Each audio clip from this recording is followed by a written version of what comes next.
이 나오는데 특별히 오늘 읽어드린 이 1절부터 6절까지는 그 안식일의 논쟁, 예수님께서 안식일에 그 고창병, 옛날 성경에는 고창병이라고 번역을 해놨고 요즘 성경에는 이 수종병으로 이렇게 해놨습니다. 이 수종병에 걸린 자를 고쳐주는, 그러니까 다시 말하면은 안식일에 병 고쳐주는 그것이 잘못됐냐, 이 안식일 문제에 대해서 예수님이 말씀해 주십니다.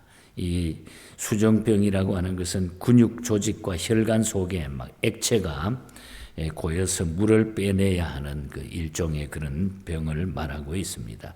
그 병을 고쳐주신 예수님, 그러니까 안식일에 병 고쳐준 이야기를 통해서 그 안식일의 주인이 우리 예수님인 것을 알려주고 있습니다.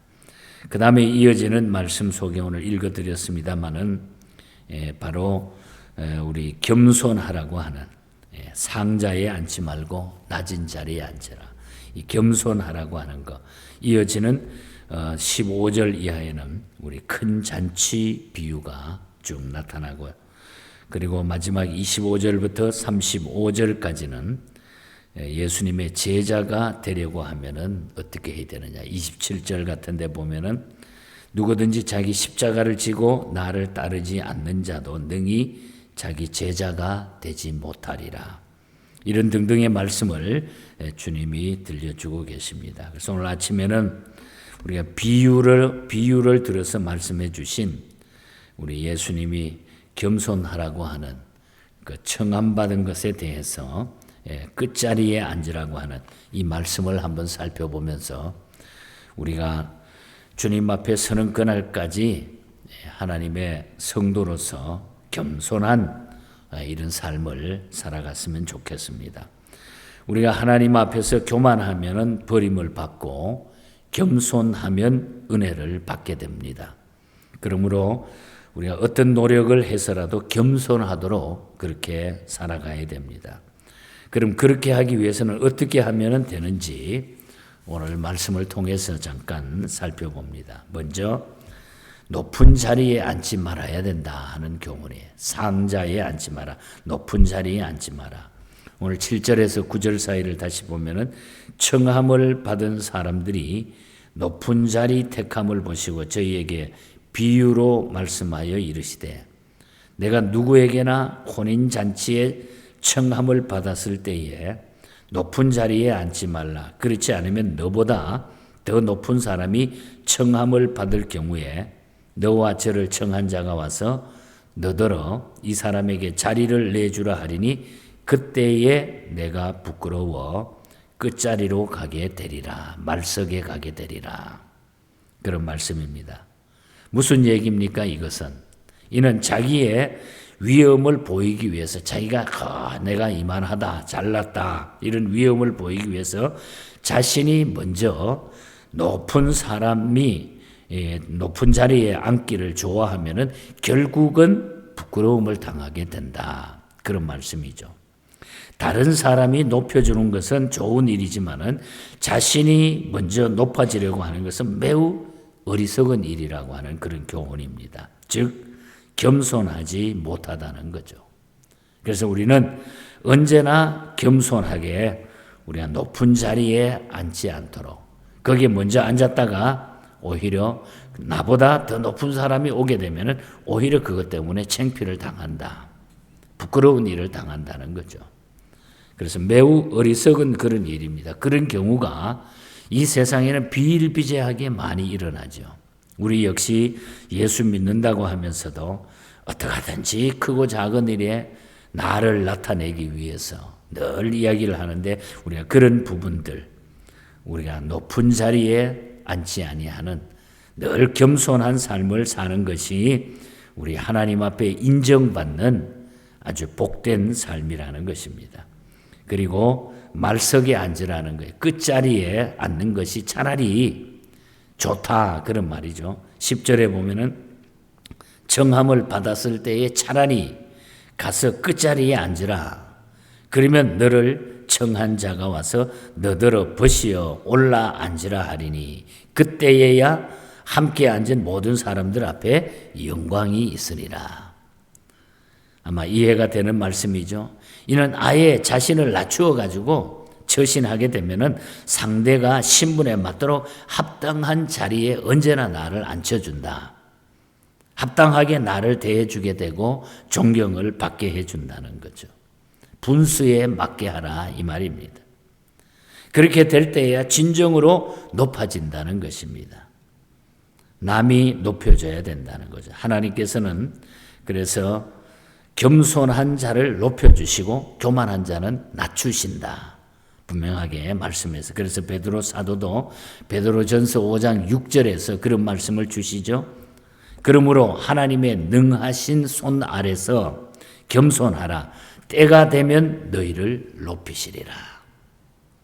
하나님의 능하신 손 아래 항상 겸손하라. 그렇게 되면은 때가 되면 너희를 높여준다. 사람은 언제나 자신을 낮추며 사는 것이 좋다는 거죠. 그래서 언제나 밑으로 끝자리 말석 겸손하게 이렇게 살면은 다른 사람들이 또 우리 주님이 나를 높여주시고 그것이 어떻다고요?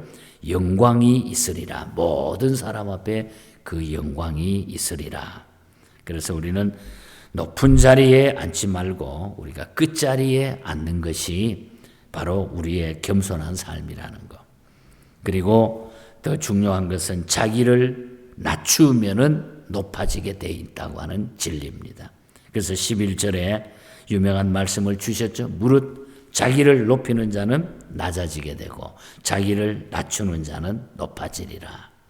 사람이 자기의 처지를 알지 못하고 자기가 최고라고 생각하는 그 자체가 하나님 앞에서나 사람 앞에서는 죄가 된다는 거예요. 얼마나 그 교만이라고 하는 게 무서운 죄인가. 그래서 교만은 패망의 선봉이라고 그렇게 말하고 있습니다. 교만한 자는 망하게 돼 있어요. 패망하게 된다. 그 이유는 다른 사람을 무시하기 때문이라는 것입니다. 교만은 상대방을 무시하는 데서 오는 그런 마음이에요. 인간은 누구나 하나님 앞에서 죄인들입니다. 그런데 깨끗한 척하고 교만하면 이는 잘못되었다고 하는 것을 분명하게 지적해 줍니다. 그런데 오늘 이 말을 꺼내게 된 동기는 바로 바리새인들은 겸손하지 못한 그런 흠이 있었다는 거죠. 계속 물건들에 자기네들은 모든 사람들 앞에 자기네가 최고다. 언제나 최고이냐? 이방인들은 개같이 취급하고 많은 사람들 앞에서 자기네들은 의로운 척하고 가늠한 여인을 돌로 쳐 죽이려고 하는 잔인한 면도 서슴지 않고 그리고 기도도 많은 사람들이 보는 앞에서 하기를 좋아하고 드리는 일, 전부 봉사하는 일을 또 그냥 삐까뻔쩍하게 자기를 나타내기 위해서 했다고 하는 거죠. 그래서 겸손하라고 주님이 말씀하신 것입니다. 여하간 우리는 자기를 낮추고 남을 높일 때만 자기가 높아지는 것이 바로 만고불변의 진리임을 우리가 명심해야 된답니다. 우리가 겸손하게 될 때에 하나님이 나를 높여주신다. 무릇 자기를 높이는 자는 낮아지고 자기를 낮추는 자는 높아지리라. 정말 귀한 진리입니다. 우리가 이 말씀을 가슴에 안고 살아가야 돼. 겸손하게 살아가야 돼. 성도는 하나님 앞에서나 사람 앞에서 낮아져야 높임을 받고 존경을 받는 겁니다. 그렇지 못할 때에 문제가 생기고 내 마음이 더 아파진다. 겸손은 아무리 강조해도 지나치지 아니함을 우리가 알아야 됩니다. 이 천한 나를 십자가의 보배 피로 값주고 사신 그 주님의 뜻을 따라 우리는 겸손하게 살아가는 것이 하나님의 백성들의 삶인 것입니다. 앤드루 머레이 목사님이 쓰신 그 겸손이라고 하는 조그만 책이 있는데 한 50페이지 정도밖에 안 되는 책인데 저는 학교 다닐 때에 그 책을 보고 참 많이 은혜를 받았어요. 그 머레이 목사님이 하는 얘기가 겸손의 절정은 바로 예수님의 십자가다. 십자가로 연결을 했어요. 희생과 사랑에서 겸손의 힘이 이루어진다는 거예요. 우리 주님은 그래서 그 겸손함으로 자기의 생명까지 우리에게 주신 거다. 십자가까지 져 주셨다. 그래서 히윗 여사도 그런 찬송시를 써준 걸 오늘 아침에 우리 찬양하지 않았습니까? 이 천한 나를 십자가의 보배 피로 값주고 사신 주님의 뜻을 따라 내가 겸손하게 살겠습니다. 내 임금 예수 내 주여, 이 마음과 이 천한 몸, 그 보배 피로 값주고 친히 주친히 사신 몸이니 나 이제 사나 죽으나 주님의 뜻만 따라 살겠습니다.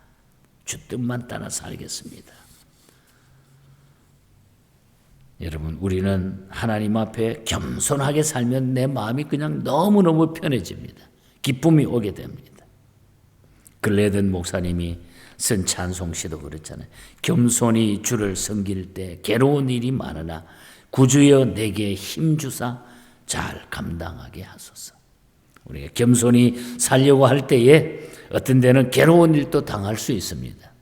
주님이 십자가 지신 것처럼 힘들고 어려운 일이 우리가 겸손한 백성들에게 주어질 수도 있어요. 그러나 그걸 잘 감당할 수 있게 해달라고 기도하며 끝까지 나가는 것이 우리의 삶이라는 거예요. 주님이 그 삶을 우리에게 보여주셨다는 것입니다. 그래서 예수님은 비유로 이 말씀을 우리에게 주셨죠. 12장부터 누가복음 12장부터 계속해서 비유의 말씀을 들어가지고 주님이 우리에게 교훈해 주시는 여러 가지 말씀들이 계속 반복되고 있는 것을 보게 됩니다. 그래서 오늘 아침의 결론은 우리가 겸손하게 살자. 아무리 강조해도 우리가 부족하지 않는 이 겸손. 우리 겸손한 자로서 주님 앞에 또 사람들 앞에 어떤 환경 앞에서도 우리가 하나님의 뜻을 이루는 복된 이런 성도로 살아가시기를 주님 이름으로 간절히 축복합니다. 하나님 아버지 감사합니다. 겸손히